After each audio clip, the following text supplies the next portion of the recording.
환영할 때까지 오시지 않았습니다. 아직은 없습니다. 오실 때가 거의 가까이 왔습니다.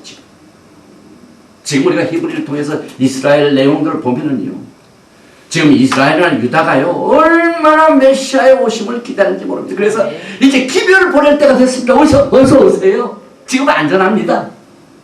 이게 얼마나 주님의 재림의 그림자가 아주 기가 막힌 방법으로 여기에서 예언되고 있는지 모릅니다. 그래서 다윗은 감난산의 겟세마네 동산에서 머리를 가리우고 맨발로 울며 흐느끼는 모습을 통하여 주님의 고난을 여기서 무용으로 나타나고 있습니다. 성에 자기 주인이 쫓겨나가지고 예루살렘에 다윗이 왕이 쫓겨나가지고 지금 아직 들어가지 못하고 있어요. 기별이 올 때까지 기다린다. 사무엘하 15장 32절에 보니까 다윗이 하나님을 경배하는 마루독에 이를 때에 아렉 사람 후세가 옷을 지고 머리에 무릅쓰고 다윗을 맞으러 온지라. 하나님을 경배하는 감난산 마루독은 예수님께서 십자가에 돌아가신 골고다입니다. 저는 이 골고다의 위치에 대하여 이것 자체가 어느 누가 옳다라고 이렇게 주장을, 내가 옳다라고 주장하는 이와 같은 입장에서 제가 말씀을 드리는 게 아니라 히브리 뿌리를 통해서 오늘 이 사무엘하 15장 30절의 말씀을 보니까 다윗이 도망가가지고 고난당하고 머리를 숙이고 맨발로 도망가가지고 그 감난산 마루토, 하나님을 경배하는 마루토, 이것은 십자가가 있었던 곳이 감난산이죠. 그리고 과거에 속죄절에 속죄 양도 똑같이 동물을 향하여 감난산 저쪽으로 데리고 가가지고 그 감난산 쪽에서 동물을 쭉 보면은 성전문이 보입니다. 그래서 대제사장이 거기에 안수를 합니다. 그러니까 예수님도 똑같이 십자가에 돌아가실 적에 거기에서 돌아가신 것이 이 다윗이 쫓겨나가지고 지금 오늘 보니까 하나님을 경배하는 마루토게, 이것을 통하여 우리는 이것을 알 수가 있습니다. 누가복음 19장 37절에 이제 주님께서 돌아가시기 직전입니다. 이미 감난산에서 내려가는 편까지 가까이 오심에 제자의 온무리가 자기의 본과 모든 능한 일을 행하여 기뻐하며 큰 소리로 하나님을 찬양하며, 또 이제 주님께서 가까이 오사 예루살렘을 보시고 우십니다. 누가복음 19장 41절과 42절입니다. 가까이 오사 성을 보시고 우시며 가라사대 너도 오늘날 평화에 관한 일을 알았다면 좋을 뻔하였거니와 지금 내 눈에 숨기웠도다. 주님께서도 십자가에 돌아가시기 전에 예루살렘에 입성하셔서 종려주님입니다. 예루살렘을 향하여 보고 우셨습니다. 똑같습니다. 그리고 난 뒤에 누가복음 19장 43절과 44절에 보니까 날이 이를지라 내 원수들이 토성을 쌓고 너를 둘러 사면으로 거두고 또 너와 및 그 가운데 있는 내 자식들을 땅에 메어치며 돌 하나도 돌 위에 남기지 아니하리니 이는 권고받는 나를 내가 알지 못함은.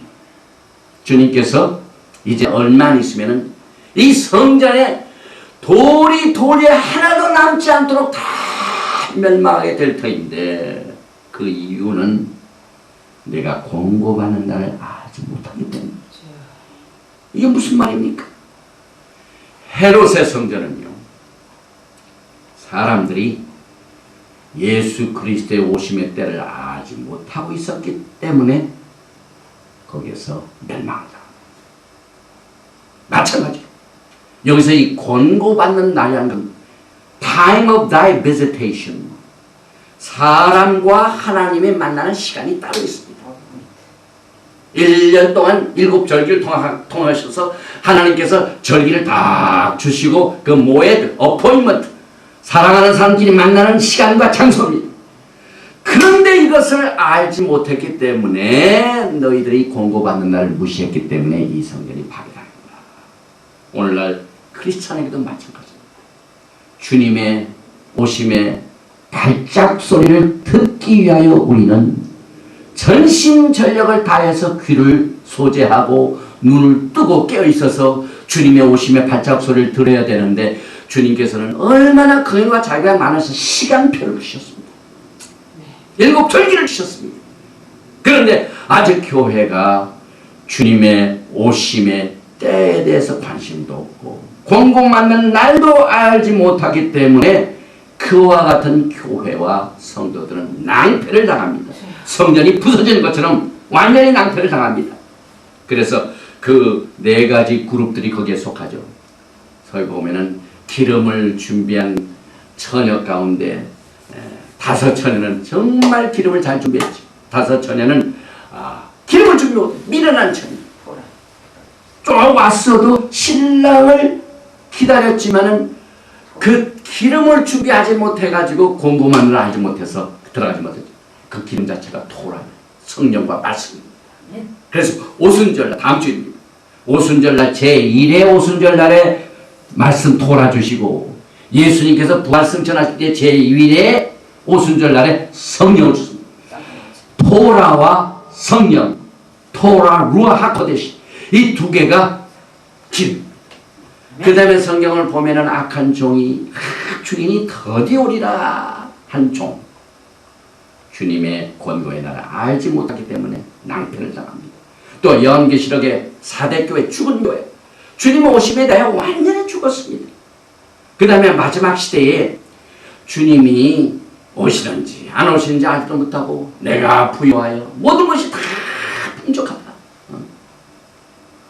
그러니까 뭐 주님이 오시는 것도 알지도 못하고 뜨겁지도 않고 찼지도 않고 그냥 적당히 그냥 모든 것이 다 좋은 게 좋다 해가지고 미지근한 교회, 이런 교회는요 주님의 오심에 권고의 날을 알지 못하기 때문에 졸지당하게 된 것입니다. 그리고 이제 여기서 우리가 또 한 가지 이 토라를 통하여 주님의 오심에 대한 자세를 배우게 됩니다. 이 제사장은요 정말 주님의 오심에 대해 민감해야 됩니다. 이제 압살롬이 하나님의 뜻에 하여 죽임을 당합니다. 지가 왕이 되려고 반항을 했지만은 목숨을 잃어버립니다. 그리고 난 뒤에 이제 사무엘상 19장에 보니까 우리가 토라를 통하여 이제 그 뿌리를 통해서 한번 봅니다. 앞으로 일어날 일을 우리가 찾아봅니다.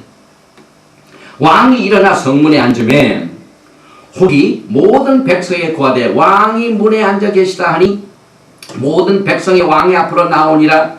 이스라엘은 이미 각기 장막으로 도망하였더라. 이 왕이 딱 앉았던 문이 지금 성문입니다.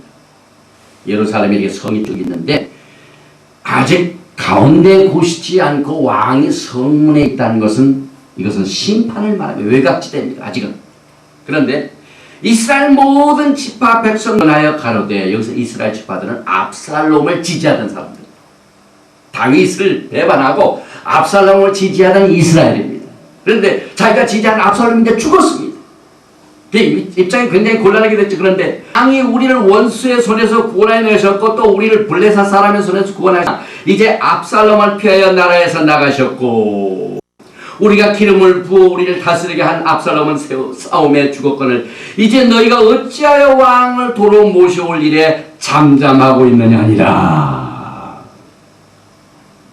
이게 이제 주의 나라가 속히 임할 것을 알고 믿고 그동안 세상 왕을 섬겼던 사람이 이제 메시아 왕 예수님께서 곧 오셔서 왕국을 세우시니까 새로운 왕을 맞이할 준비를 지금 여기서 이제 하나하나 준비하게 되는데, 어째 이제 시대가 이렇게 됐으니까 빨리 다윗 왕을 모셔오는 일에 왜 이렇게 느긋하겠느냐, 왜 잠잠하고 있느냐 하는 내용입니다. 저도 동일한 얘기를 합니다.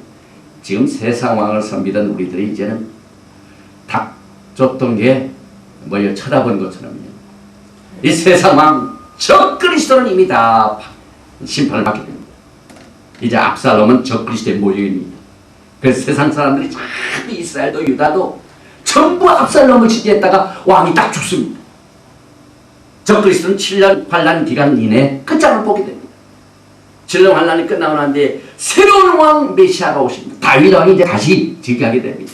그래서 이때에 왜 새로운 왕을 다시 다윗 왕을 모셔오는 일을 왜 이렇게 머뭇머뭇하느냐. 저도 담대히 말합니다. 여러분, 신학생 여러분들과 교인 성도 교회 성도들에게 지금 예수님께서 곧 왕으로 새로운 왕국